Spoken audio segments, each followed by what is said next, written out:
Bam. Morning, guys. It's hot out there. I guess it's about 35 degrees. I'm about to go for a 5K run. And because I'm not ashamed to look a bit stupid, I'm going to be wearing my GWG 1000 on one wrist and my GG B100 on the other wrist. Both Mudmasters. I basically just want to get a in-field assessment of which one is truly the most comfortable. You know, when you're hot and sweaty, when things are lighter and a bit more comfortable on the wrist, it does make a tangible difference. So I'm going to head out now and I'll report back a bit later. Cheers. So I'm about to commence the run. I just wanted to show that both watches are showing the same temperature. We've got 37.5 on the GG B100 on the left and 37.5 on the GWG 1000. So that's showing the temperature sensor is consistent. Also now I'm going to briefly select the compass on both watches to show the compass direction is consistent. So here you can see the compass direction is consistent as I move the watches around.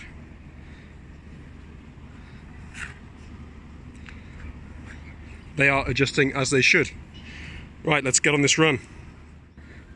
And as promised, I am that man wearing the Mudmaster on the left, the GG B100, and the Mudmaster on the right, the GWG 1000. Let's get going.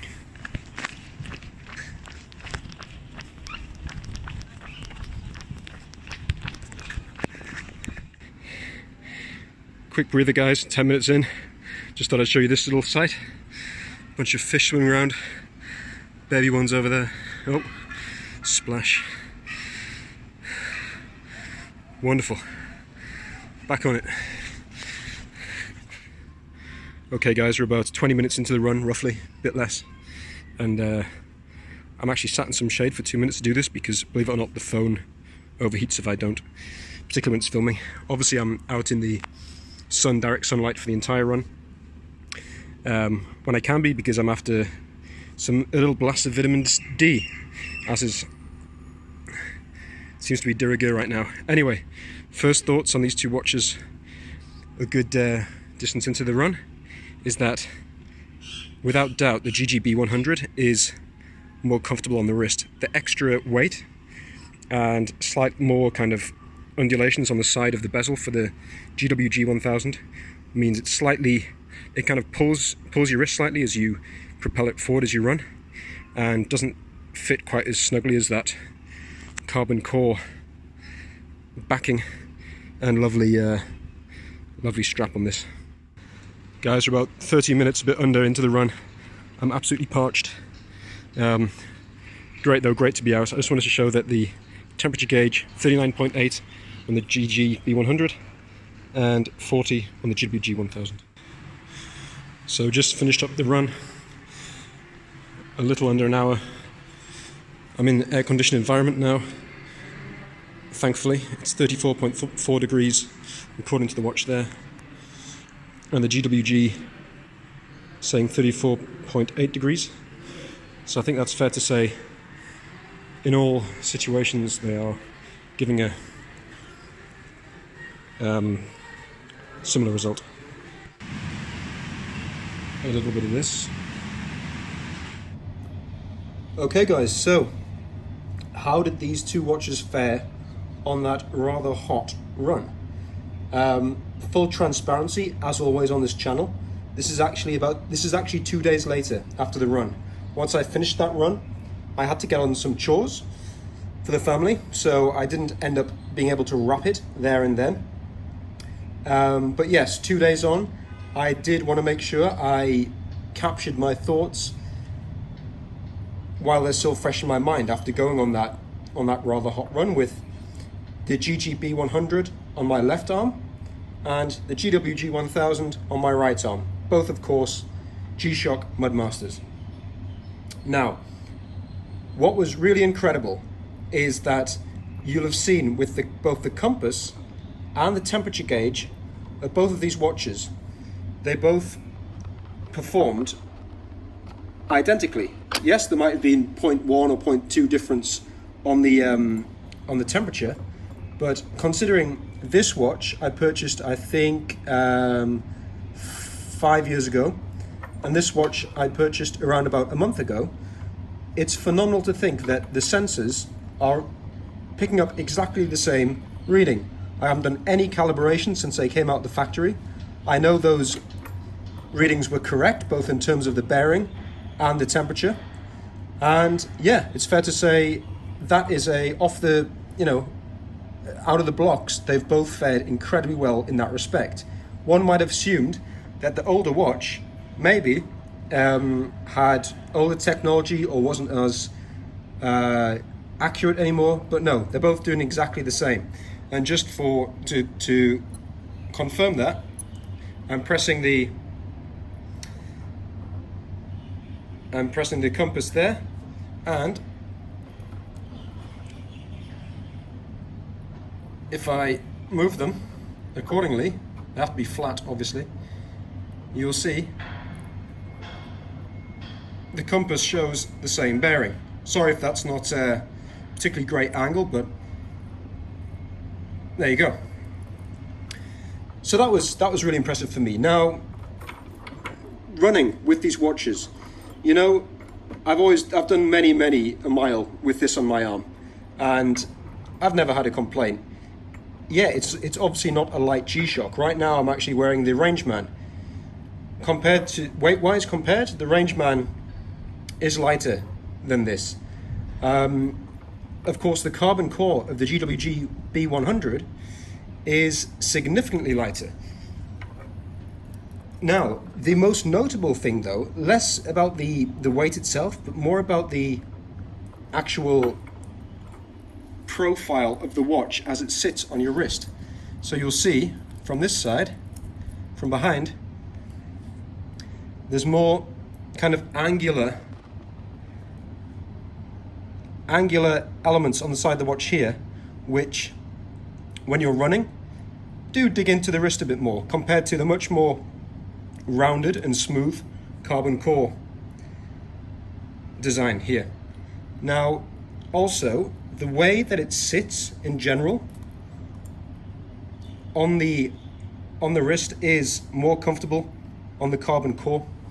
I mentioned it on one of the videos from the run that as the wrist goes forward as you're running on this, because of the extra weight and that and the shape on the edge of the bezel at the back, you do feel it kind of pulling the arm slightly and being a little bit less comfortable.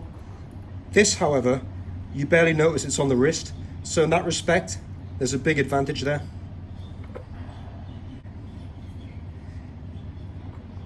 Now, other differences between the two. Obviously, we know there's a significant price difference between these. If they were RRP, you'd be looking at maybe, when this came out, maybe $600. When this came out, more like $200. Now, one of the main reasons for this is that we know this is Japanese made. However, this is made in Thailand. I've said this in a previous video, it doesn't bother me. I know that G-Shock have a quality control, which means that wherever it comes from, it'll be quality. I don't care what country it's made from.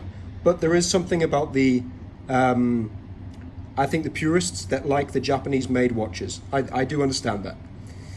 Now, the other difference is that the face, the glass on the watch. So, this is crystal sapphire. This is not crystal sapphire. And I'll be honest, not a huge amount of difference, but you do know when you're looking at that it is a superb level of clarity. And I'm not saying that this isn't a superb level of clarity, but you do note that there's a, I guess the way to describe it is a slight amount of, I want to say, magnification or distortion when you look through the lens, if you look very, very closely. I would never ever claim that that's something that would cause any issues, but compared to that, I mean, that is just crystal clear. Okay, there's actually a little bit of grime on there, as my watches often have on them. I apologise. I use these things day in, day out for various activities, and they're often dirty. But yes, the crystal sapphire is a wonderful, you can actually see it just written here, sapphire glass. It's a wonderful part of this watch that it would be fantastic if the GG B100 had, but then again you'd be looking at a different price for the GG B100.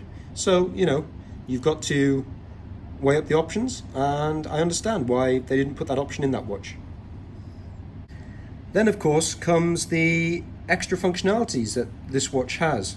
It has the step tracker, which is actually what my watch is set to right now.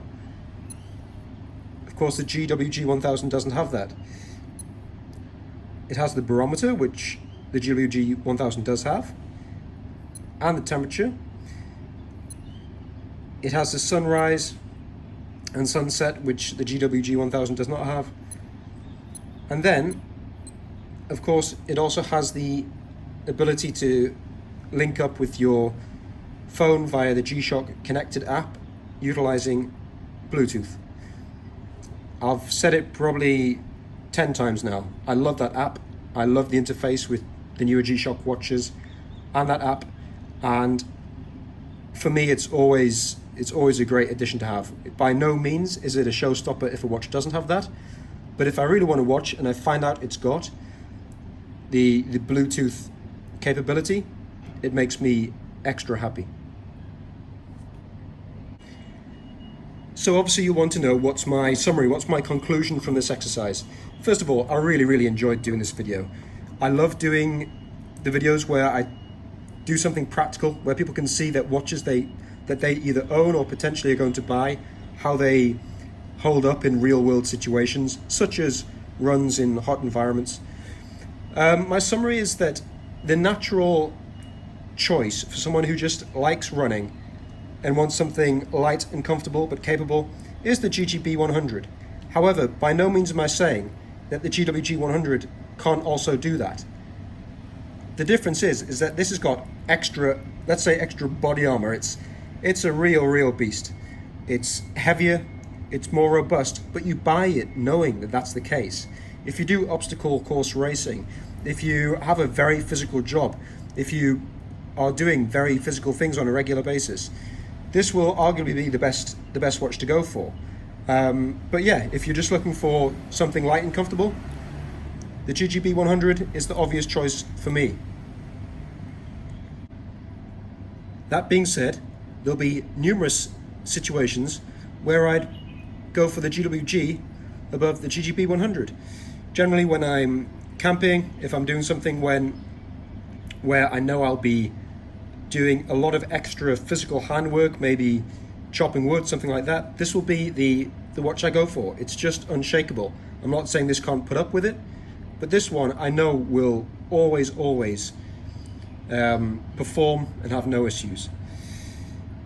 So yeah guys, I hope you've enjoyed this video. I'm going to do more of this kind of stuff with you know, practical applications and testing of G-Shocks in the wild. If you enjoy this material, you enjoy these videos, please like and subscribe. It really helps. It shows what you enjoy and makes me understand what to make more of.